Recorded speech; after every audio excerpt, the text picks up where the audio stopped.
How to play palm muting. A palm mute is shown in the tab by a PM above the note that's to be muted. If the palm mute applies to multiple notes, you'll have a PM and a dotted line over all the notes that have to be muted. To play a palm mute, place the palm of the hand on the metalwork and slide it forward onto the strings slowly whilst testing for the correct sound.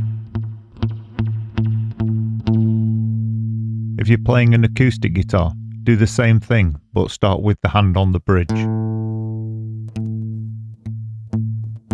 If the notes go completely dead, then you've either gone too far onto the strings or you're pushing too hard, or both.